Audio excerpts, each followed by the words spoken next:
Switzerland چلے گئے. تو یہ ایک وہ بنیادی فرق ہے. عمران خان نے لوگوں کو قائل کروا دیا ہے کہ عمران خان جیل میں اپنی وجہ سے نہیں ہے, لوگوں کے حقوق کی وجہ سے, یعنی ان کے حقوق کے لیے لڑ رہا ہے, اس وجہ سے ہے. اور یہ لوگ وہ قائل کرانے میں ناکام رہے ہیں, یہ لوگ وہ چیز لوگوں کو ایک طرح سے باور کروانے میں ناکام رہے ہیں کہ ہم آپ کا مقدمہ لڑ رہے ہیں. کیونکہ اگر آپ ان کی تقاریر سنیں, ان کی باتیں سنیں, اٹس آل اباؤٹ میں, میرا خاندان, میری جماعت, ہم نے یہ کیا, ہم نے یہ قربانی دی, قربانی قربانی قربانی. جس ملک میں 45% بچے سٹنٹڈ گروتھ کا شکار ہوں, یعنی ان کو مناسب خوراک نہیں ملتی, وہ روٹی نہیں صحیح کھا سکتے, اس وجہ سے ان کا قد بڑا نہیں ہوتا, اس ملک میں 10-10 کروڑ کی گاڑیوں میں آنے والے, 2-2 کروڑ کی گھڑیاں پہننے والے, 10-10 لاکھ کے ہینڈ بیگ اٹھانے والے جب لوگوں کو اپنی مظلومیت کا قصہ سناتے ہیں نا, تو وہ پھر نہ لوگوں کے ادھر ہٹ کرتا ہے نہ ادھر ہٹ کرتا ہے. یہ ایک بڑی بنیادی سی چیز ہے کہ آپ کی آڈینس کیا ہے. اصل ایشو یہ ہے کہ جو ہماری سیاسی اشرافیہ ہے یہ سمجھ نہیں سک رہے کہ آڈینس کیا ہے اور اس آڈینس کو اٹریکٹ کیسے کرنا ہے, اس کو کیٹر کیسے کرنا ہے. وہ آڈینس کی ضروریات کچھ ہو رہے ہیں, ادھر یہ باتیں اپنی کرتے رہتے ہیں. اگلی جو خبر ہے کہ بھارت کو بڑی تکلیف ہو رہی ہے جی گلگت بلتستان کے الیکشنز کے حوالے سے. باقاعدہ انہوں نے ایک بیان جاری کیا ہے ان کے دفتر خارجہ نے, وزارت خارجہ نے, اور جس میں انہوں نے کہا جی ہم نے پاکستان سے شدید احتجاج کیا ہے کہ آپ نے وہاں پہ الیکشن کیوں آپ کروا رہے ہیں. بھائی آپ کرتے رہیں, آپ دوبارہ احتجاج کریں, ہم پھر کروائیں گے الیکشن, دوبارہ کروائیں گے, کیونکہ گلگت بلتستان پاکستان کا حصہ ہے. اگر بھارت کو بہت زیادہ تکلیف ہے تو وہ جو کر سکتا ہے وہ کر لے. اس کا تو ہم یہی جواب دیں گے. ویسے پاکستان کے دفتر خارجہ نے ٹھوک بجا کے اچھا سا جواب دیا, ان کی تسلی ہو گئی ہوگی. لیکن مودی سرکار کی جب تک دن میں 2-3 دفعہ عالمی سطح کے اوپر تسلی نہ ہو تو ان کو مزہ نہیں آتا. ابھی پوتن والے مسئلہ حل نہیں ہوا تھا, پوتن سے جا کے جناب ان کے ایک صحافی نے پوچھا پاکستان کے حوالے سے کہ جی وہ چائنا کے زیر اثر ہے, وہ یہ ہے وہ ہے. پوتن نے آگے سے شائستگی کے ساتھ, وہ جسے کہتے ہیں نا ادبی اور تعلیمی چپیڑیں, اس کے منہ پہ ماری کہ پاکستان بھائی ان کا ایک اپنا طریقہ کار ہے, اتنا بڑا ملک ہے. مطلب پوتن نے بس اس کو اٹھ کے منہ پہ تھپڑ نہیں مارے, باقی سب کچھ اس نے کہہ دیا. اور باتیں جو پوتن نے کی 100% ایسے ہی ہیں کہ پاکستان کی اپنی ایک فارن پالیسی بھی ہے, پاکستان کے اپنی ایک بہت ساری ایسی چیزیں ہو سکتا ہے اس سے کچھ چیزوں سے ہم ایگری نہ کریں, آپ ایگری نہ کریں یا کوئی اور ملک ایگری نہ کرے, لیکن جس قسم کا بیانیہ بھارت بناتا رہا اور پاکستان کو آئسولیٹ کرنے کی بات کرتا رہا, آج وہ سارا بیانیہ کدھر گیا؟ پوری دنیا کے سامنے ہے نا. تو اس وجہ سے اب وہ کوئی خریدنے کے لیے تیار نہیں ہے. پر اینی وے ایک دن میں جناب 2-3 دفعہ مودی سرکار کے حوالے سے اسی قسم کی جو ہے کوئی نہ کوئی خبر آ رہی ہوتی ہے, اور اب ان کو تکلیف ہوئی ہے گلگت بلتستان کے الیکشنز کے حوالے سے. بھائی یہ کوئی مقبوضہ کشمیر تو ہے نہیں ہے, وہاں پہ جس طریقے سے الیکشنز ہوتے ہیں وہ آپ کو پتہ ہی ہے. یہاں پہ آپ دیکھیں عوام نکلے گی باہر, بڑی تعداد میں ووٹ بھی ڈالے گی. اب یہ ہم نے دیکھنا ہے کہ کون سی سیاسی جماعت پھر اس کے نتیجے میں وہاں پہ ابھر کر سامنے آتی ہے. سیاسی جماعتوں کی بات کریں تو تحریک انصاف آبویسلی وہاں پہ ایک امپورٹنٹ کردار ادا کر رہی ہے, لیکن تحریک انصاف کے اندر جو اختلافات ہیں وہ بھی آپ کو کھل کر سامنے نظر آ رہے ہیں. اب اس میں کوئی دو رائے نہیں کہ شیخ وقاص اکرم صاحب جو ہیں وہ ٹی وی پروگراموں میں بیٹھ کے سہیل آفریدی کو ہٹ کر رہے ہیں, سہیل آفریدی کو ٹارگٹ کر رہے ہیں, اور یہ تاثر دے رہے ہیں کہ جیسے وہ سہیل آفریدی خود ہی کچھ فیصلہ کرنا چاہ رہے ہیں, پارٹی سے مشاورت نہیں کر رہے. تو وہ اختلاف کھل کے آپ کو سامنے نظر آ رہا ہے. اور پھر اس کے جواب میں سہیل آفریدی نے بھی کہا کہ بھائی ہم تو احتجاج کر رہے ہیں, شیخ وقاص کیوں نہیں کرتا. لیکن اس کے بعد بھی شیخ وقاص صاحب نے 1-2 جو ٹی وی اپیرنسز وغیرہ کی ہیں اس میں انہوں نے جس قسم کی باتیں کی ہیں اس سے لگتا تو ایسے ہی ہے کہ سہیل آفریدی یا کوئی بھی اگر احتجاج کے موڈ میں ہے تو شیخ وقاص اینڈ کمپنی جو ہے, یعنی ان کی جو ساری جماعت کی جو دیگر لیڈرشپ ہے, شاید وہ اس طرح بھی احتجاج کے موڈ میں نہیں ہے, اور پارٹی کے اندر آپ کو اختلاف کھل کے نظر آ رہا ہے. اچھا اگلی جو خبر ہے نا یہ بڑی امپورٹنٹ خبر ہے, یہ سامنے آپ دیکھ سکتے ہیں. کل میں نے یہ خبر پڑھی جنگ نیوز میں, اور پھر مجھے ایک چیز یاد آ گئی, بڑی امپورٹنٹ چیز آپ کے ساتھ آج شیئر کروں گا. پاکستان کے انفراسٹرکچر نظام میں گورننس کی کمزوریاں اجاگر, عملی نفاذ میں مسائل برقرار. پاکستان کا جو گورننس کا مسئلہ ہے, دیگر مسائل ہیں, ٹرانسپیرنسی انٹرنیشنل نے اس کے اوپر بات کی. اسی سے ملی جلی چیز جو ہے کہ پاکستان کا جو گورننس کا سٹرکچر ہے, جو ہماری بیوروکریسی ہے, کیا وہ چیزوں کو اس طرح چلا رہی ہے جس طرح چیزوں کو چلنا چاہیے. ہم نے SIFC بنائی, اور SIFC جو ہے ایک بڑی سنسیئر اور بڑی اچھی ایفرٹ تھی, لیکن جس طریقے سے SIFC کو بالکل ناکارہ کر دیا گیا ہے وہ ٹو بی آنیسٹ میرے اس بیاونڈ مائی کمپریہنشن کہ کیوں ایسا کیا گیا. اس کو اتنا پھیلا دیا گیا. اس کا بنیادی مقصد تو یہ تھا نا کہ باہر سے سرمایہ کاری آئے. سرمایہ کاری شہباز شریف لے کے آئیں, عمران خان لے کے آئیں, وہ لے کے آئیں جناب نواز شریف صاحب لے کے آئیں, زرداری صاحب لے کے آئیں. وہ پاکستان کے لیے آنی ہے, وہ آئے گی تو اس میں ہم سب کو فائدہ ہے. لیکن SIFC کو ایک طرح سے لگتا ہے ایسے ہے کہ جیسے ڈیلیبریٹلی اس کو سلو کر دیا گیا. اور میں نے یہ چیز آپ کے ساتھ شیئر کی تھی کہ ایک secretary finance, retired secretary finance نے مجھے یہ بتایا، آگے پیچھے کی بات نہیں کر رہا، مجھے بتایا. انہوں نے یہ کہا کہ SIFC جب بنی نا، ان سے بات ہو رہی تھی، انہوں نے کہا کہ یہ دیکھو یہ آگے ان کے ساتھ کریں گے کیا. پہلی SIFC کی کوئی میٹنگ ہوئی تو اس میں ایجنڈا یہ تھا، ایجنڈا وہ تھا.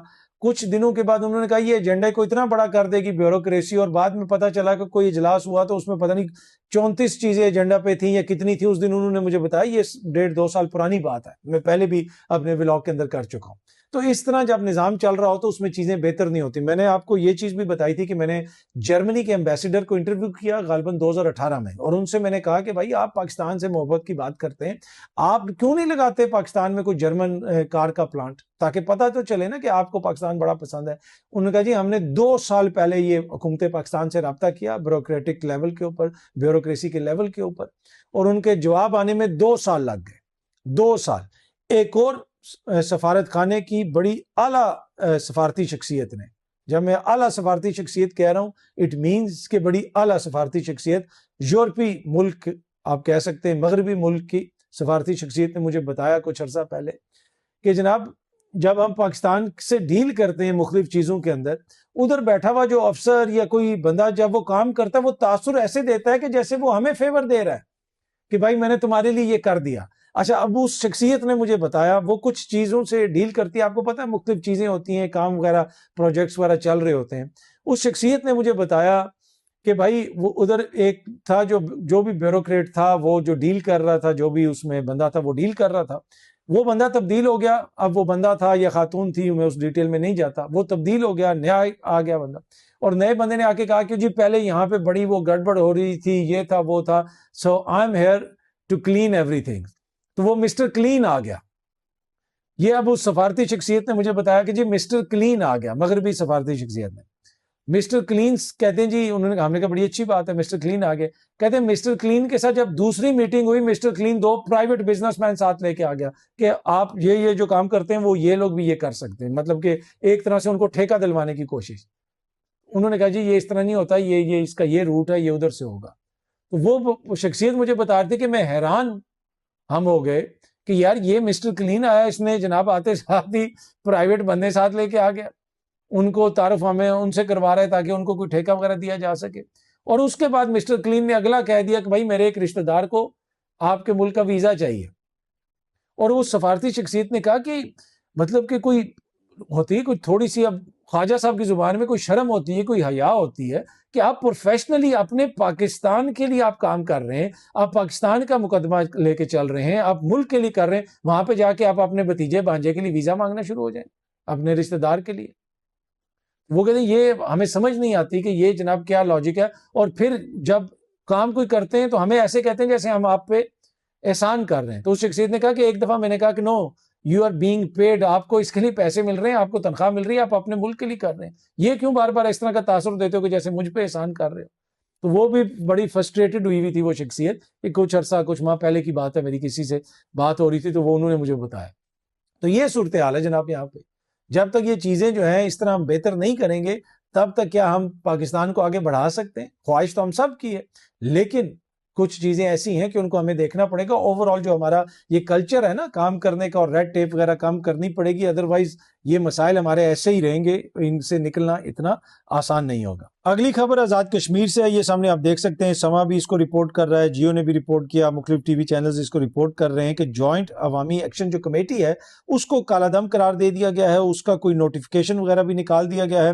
میں یہ تھوڑے سے اگر آپ کو ٹکٹ پڑھ کے سناؤں کہ اس میں بتایا گیا ہے کہ انسداد دہشت گردی ایکٹ 2014 کے تحت کالا دم قرار دیا گیا، اور اس میں کہا گیا کہ امن و سلامتی کو نقصان پہنچانے کے موکول شواہد موجود ہیں کہ وہ اس قسم کی ایکٹیویٹی میں شامل ہے جوائنٹ ایکشن کمیٹی، کہ جس کی وجہ سے یہ فیصلہ کیا گیا. لیکن کچھ دن پہلے تک تو ان سے کے ساتھ بیٹھے ہوئے وفاقی وزراء جو ہے وہ ساری بات چیت کر رہے تھے اور جناب مذاکرات ہو رہے تھے اور سب کچھ چل رہا تھا.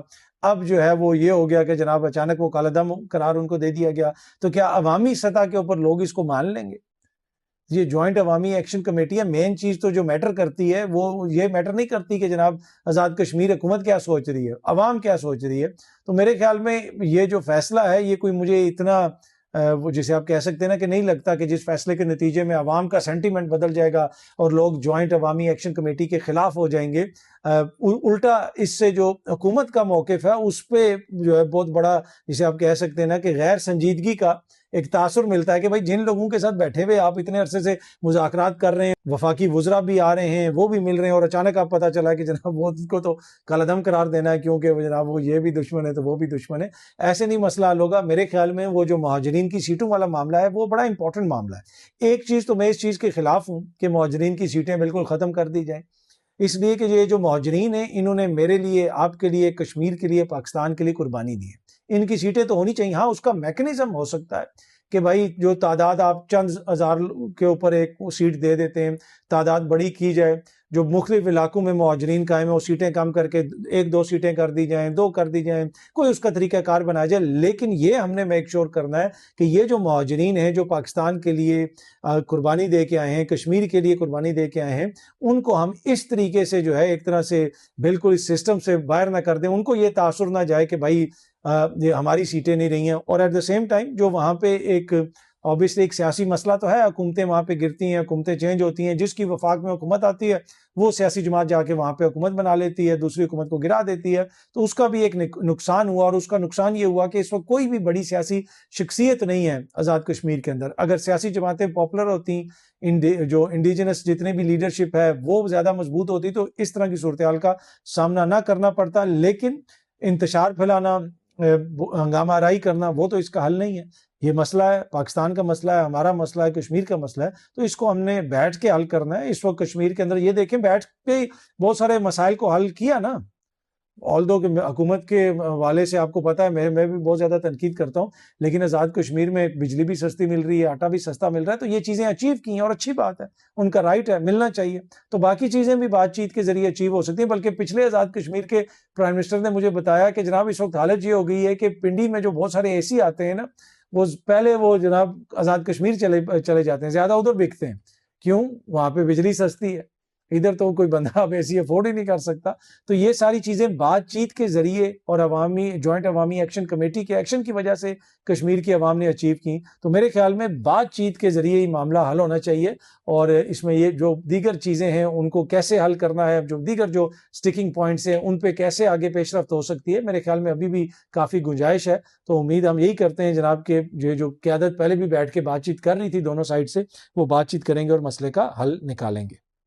اچھا جی، ایران نے امریکہ کی جو شپس ہیں نا گلف آف عمان میں، وہاں پہ ان پہ کوئی میزائل مارے ہیں، آگے پیچھے مارے ہیں.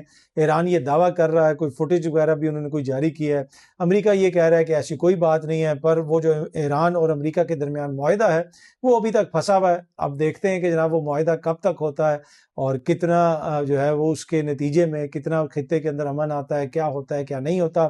ٹرمپ صاحب کے اپنے ملک میں بھی کافی زیادہ مسائل ہیں، اسی طرح اسرائیل کے اندر جو مسائل چل رہے ہیں نیتن یاہو کے لیے، وہ بھی سب کے سامنے. یہاں تک کہا گیا کہ ٹرمپ نے کہا ہے کہ نیتن یاہو کو کہا ہے کہ میں تمہیں امریکہ میں پناہ دے دوں گا، کیونکہ نیتن یاہو کے خلاف کیسز چل رہے ہیں کرپشن کے اور دیگر اس طرح کے کیسز اسرائیل کے اندر. یہ ان معاشروں کی جو ہے نا، ان سوسائٹیز کی ایک بڑی یونیک چیز ہے. یہ دنیا بھر میں آئین اور قانون کی دھجیاں اڑا دیتے ہیں، یہ بچوں کو مار دیتے ہیں، یہ انسانوں کو مار دیتے ہیں، یہ انسانیت کو مار دیتے ہیں، یہ انسانیت کے قاتل ہیں. اگر آپ یہ بھی کہہ دیں تو غلط نہ ہوگا.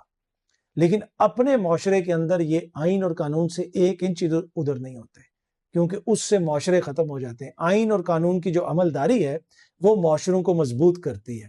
آپ نے دیکھا صدام حسین کے خلاف جنگ شروع کی، 10 لاکھ سے زیادہ بندہ مار دیا. ابھی ایران کے خلاف جنگ شروع کی، پہلے دن ہی میزائل مار کے 150 بچیاں شہید کر دی. پر آپ سوچ سکتے ہیں کہ امریکہ کے اندر ادھر کی حکومت ایک بچی کو بھی ہاتھ لگا دے، بچی کی ایک انگلی توڑ دیں، آپ ذرا دیکھیں وہاں پہ کیا ہوگا، کس طرح اپرور ہو جائے گی. تو یہ ان کی جو اسٹرینتھ ہے ایک، جس سے ہم بھی سیکھ سکتے ہیں اور بہت سارے دیگر ترقی پذیر ممالک بھی سیکھ سکتے ہیں کہ یہ اپنے ملک کے اندر آئین اور قانون کی مکمل عملداری پہ جو ہے نا یقین رکھتے ہیں. ہاں باہر نہ یہ انٹرنیشنل لاء کو مانتے ہیں، جدھر ان کو سوٹ کرتا ہے جو یہ کرتے ہیں وہ پوری دنیا کے سامنے ہے. بہت جلدی آپ سب دوستوں سے دوبارہ ملاقات ہوگی. Thank you very much.